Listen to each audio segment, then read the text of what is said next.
ঠাকুর রামকৃষ্ণদেব ও মা সারদা দেবীকে সশ্রদ্ধ প্রণাম জানিয়ে আজকের ভিডিও শুরু করছি। আজকে শুনবো আমরা শ্রী শ্রী মায়ের কথা। শ্রীমতী নামে মায়ের এক জনৈক ভক্ত বলিতেছেন, জীবনে সেই আমার আনন্দের দিন গিয়েছে যখন শ্রী শ্রী মা ছিলেন। একদিন মায়ের কাছে গিয়ে দেখি তিনি একটি বাটিতে খইচুর মাখিয়া পরম আনন্দে 2-4 বার নিজে মুখে দিলেন। তারপর ঘরের যত ভক্ত ছিলেন তাহাদের হাতে হাতে দিতে লাগিলেন। আমি বলিলাম, আহা মা, আপনার খাওয়া হলো না? মা বলিলেন, এইসব মেয়েরা খেলেই আমার খাওয়া হলো। আর একদিন গিয়ে দেখিলাম মায়ের গায়ে চাকা চাকা আমবাত হইয়াছে। মা বলিলেন, এগুলি কি হয়েছে মা? কিসে সারে? আমি বলিলাম, মা, গোয়ালে কম্বল পেতে তার উপর 2.5 বার গড়াগড়ি দিলে নাকি সারে, লোকে বলে। মা বলিলেন, আহা, গোয়াল ও গঙ্গা বড়ই পবিত্র, তাই বোধহয় সারে। আমার একটি 7 বছরের বোনকে সঙ্গে লইয়া মাকে একবার দর্শন করিতে চাই। কিছুদিন আগেই সে নবদ্বীপে গিয়েছিল এবং তথা হইতে তুলসীর মালা পরিয়া আসিয়াছিল। মা তাহার মালা পরা দেখিয়া আনন্দিত হইলেন ও তাহার পিঠ চামড়াইয়া বলিলেন, আহা, এর এমন বেশ কবে হলো? সেই দিন আমার 2 মাসের একটি কোলের মেয়ে বাড়িতে রাখিয়া গিয়াছিলাম। আমাদের বাড়ি বসিরহাট। ভোরের ট্রেনে গিয়েছি, রাত্রের ট্রেনে ফিরব। স্তনে দুধ আসিতেছে আর আমি জড়সড় হইতেছি। তাহা লক্ষ্য করিয়া মা বলিলেন, তুমি অমন করছো কেন? আমি সব বলিলাম। শুনিয়া মা বলিতে লাগিলেন, আহা, 2 মাসের মেয়ে রেখে এসেছো কেন মা? আনলেই পারতে তো। আমি বললাম, মা, আপনার এই স্থানে এসে অপবিত্র করে ফেলবে, তাই আনিনি। মা বললেন, তাতে কি হয়েছে? উপস্থিত সকলকে মা বারবার বলিতে লাগিলেন, আহা, দেখো, 2 মাসের মেয়ে বাড়িতে রেখে কত দূর হইতে এসেছে, কত কষ্ট হচ্ছে। আমি তাহার নিকট সিংহ বাহিনীর একটু মাটি চাইলে মা তাহার ভাইজিকে উহা দিতে বলিয়া আমাকে বলিলেন, বড় জাগ্রত দেবতা।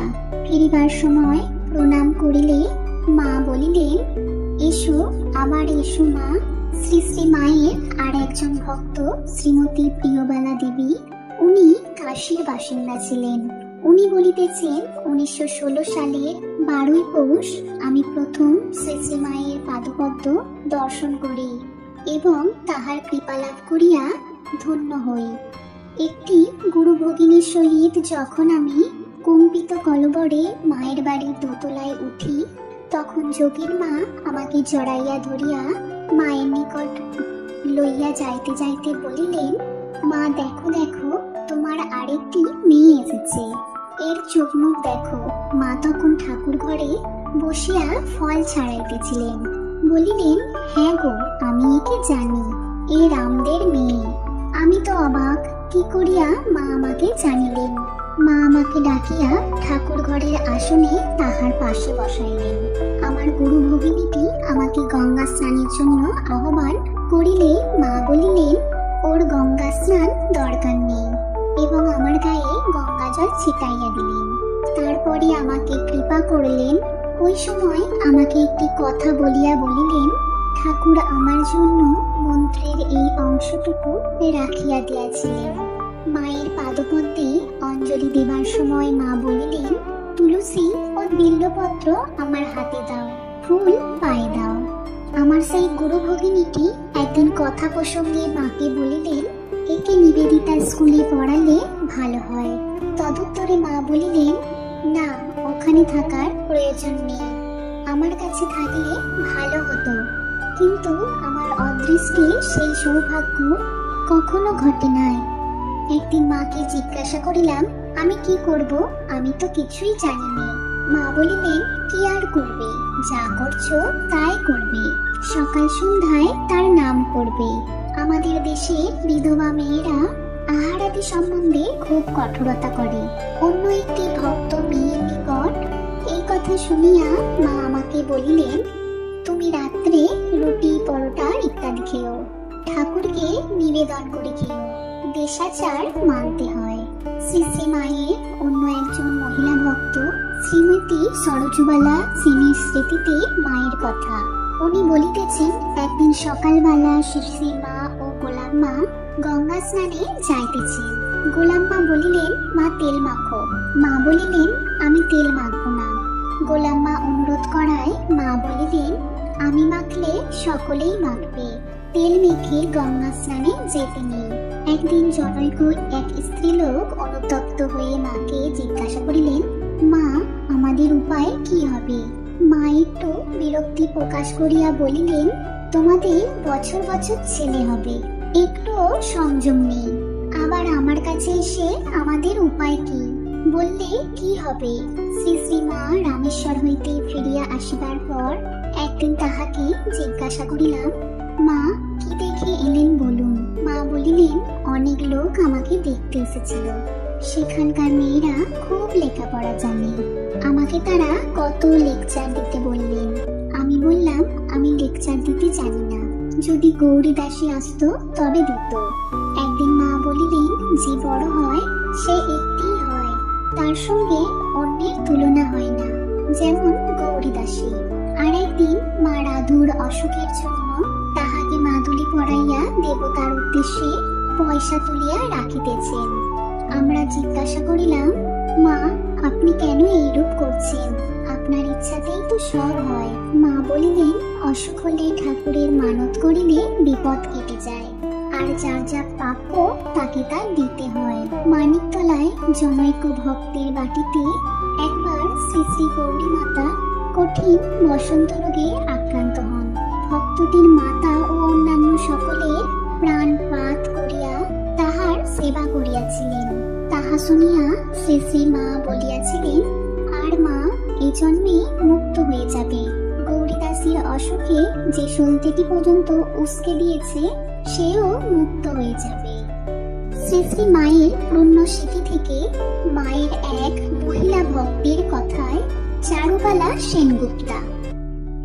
বাংলা 1303 সালে আমার জন্ম। 1315 সালের 25শে বৈশাখ আমার বিবাহ হয়। বিবাহের 1 মাসের মধ্যেই স্বামী কর্মস্থলে মারা যাওয়ায় আমি বিধবা হই। 1320 সাল পর্যন্ত আমি আমার মা বাবার কাছেই থাকি। এই সময় আমার পরিবারের সকলে বিদ্যাসাগর মহাশয়ের মতানুযায়ী আমার পুনর্বার বিবাহের বন্দোবস্ত করেন। আমি তাদের বলি, আমি বিবাহ করব না, বিবাহ করলে পুনরায় বিধবা হব। আমি 3 দিন সময় চেয়েছিলাম। হঠাৎ একদিন স্বপ্নে দেখি হাতে বালা পরা এক মহিলা আমাকে বলছেন, বিবাহ করবে না? আমার কাছে এসো, তোমার কানে বীজ মন্ত্র দিলাম। পরের দিন সকলকে এই কথা বলি, কিন্তু কেউ এর কোনো সদুত্তর দিতে আমায় পারেনি। আমি আর বিবাহ করিনি। 1 বছর এইভাবে চলার পর হঠাৎ একদিন আমার মায়ের খুল্লতাতো এসে উপস্থিত হলো। তিনি ছিলেন সাধু পুরুষ। তিনি আমার কাছে সমস্ত শুনে বাগবাজারে রামকান্ত বসুর লেনে আমার দাদু ও জ্যাঠাতুতো ভাইদের কাছে সব জানান। পরের দিন, সালটি ছিল 1321 সনের বৈশাখ মাস, সকাল 8:30টার সময় উদ্বোধন অফিসে শ্রী শ্রী মায়ের কাছে যাই। গিয়ে দেখি মা পূজায় বসেছেন। ধীরে ধীরে মায়ের পিছনে গিয়ে বসলাম। পূজা শেষে মা আমায় ডাকলেন, বললেন, তুমি এসেছো? মৃদু হেসে আবার বললেন, তোমাকে দেখে ও কাছে পেয়ে আমার খুব আনন্দ হচ্ছে, আমাকে চিনতে পারছো? এই কথা বলে শ্রী শ্রী মা তার হাতের বালা দেখিয়ে দিলেন। হঠাৎ মনে পড়ে গেল স্বপ্নের কথা। আমি বিস্ময়ে অবাক হতবাক হয়ে রইলাম। খানিক বাদে মা 1 থালা প্রসাদ খেতে দিলেন। ভাবছিলাম, এত প্রসাদ কি করে একা খাবো? মা নিজেই বললেন, যাবার সময় বাড়ি নিয়ে যেও। এই বলে তিনি একটি লেডিকে নিয়ে আমার হাতে দিলেন। খাওয়া শেষ হলে মা আবার বললেন, তুমি ফকির, তোমার কাছে ঠাকুর কিছুই চায় না। কাল আসার সময় ঠাকুরের জন্য 2 পয়সার ফুল নিয়ে এসো। বাড়ি ফিরে এসে দাদু অর্থাৎ মাতামহর কাছে সব বলি। পরের দিন দাদু একটি মুর্শিদাবাদের গড়ত, 2 টাকার মিষ্টি ও 2 টাকা প্রণামী এবং কিছু ফুল এনে দিলেন। পরের দিন যথারীতি মায়ের পূজা শেষে গরদ ও মিষ্টি দেখে মা আমাকে বললেন, এসব কেন এনেছো? তুমি ফকির, ঠাকুর তোমার কাছে কিছুই চান না। কতক্ষণ মায়ের মুখের দিকে চেয়ে বললাম, দাদুকে বলবো। এবারের মতো তুমি নিয়ে নাও। মা পুজোয় বসলেন। খানিক বাদে স্বপ্নে পাওয়া মন্ত্রটা উচ্চারণ করতে বললেন। মনে আছে? আমি বললাম, হ্যাঁ, স্বপ্নে পেয়েছি, কিন্তু আমি কিছুই জানি না। শ্রী শ্রী মা বললেন, এটাই তোমার বীজ মন্ত্র, এটা জপ করবে, কাউকে বলো না, সর্বদা গোপন রাখবে।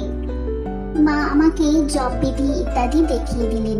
তারপর বললেন, সর্বদা ঠাকুরকে ডাকবে, ঠাকুরই সব জানবে। যদি তোমার কোনো দরকার হয় আমাকে প্রশ্ন করো, আমি আছি। তোমার ইষ্ট আছেন এ জগতে, তোমার আর কেউ নেই। মা বললেন, তোমার ভেতর বীজ পুঁতে দিয়েছি, গাছ হবে। পরে আমাকে পলে পলে অনুভব করবে। মাকে দাদুর দেওয়া 2 টাকা দিয়ে প্রণাম করলাম। মা আমাকে জড়িয়ে ধরে বললেন, তোমাদের দেখলেই মনে হয় তোমরা আমার কাছে মাঝে মাঝে আসবে, পরে সব অনুভব করতে পারবে। তাকে মা বলে ডাকবার, তার শ্রী চরণ তলে বসে উপদেশামৃত লাভ করার সৌভাগ্যের অধিকারিণী আমি হয়েছিলাম। এটাই আমার সবচেয়ে বড় আনন্দ। দুঃখ স্নেহময়ী মাকে কাছে পেয়েও চিনতে পারিনি। যে কয়দিন মায়ের শ্রী চরণে আশ্রয় পেয়েছি, দর্শন করেছি, তাতেই মনে হয় তার করুণা অনন্ত অপার।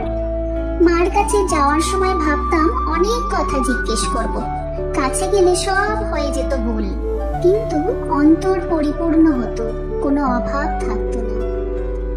আজ এই পর্যন্ত। আজকের ভিডিওটি যদি আপনাদের ভালো লেগে থাকে ভিডিওটিতে একটি লাইক করবেন। সকলে ভালো থাকবেন, সুস্থ থাকবেন।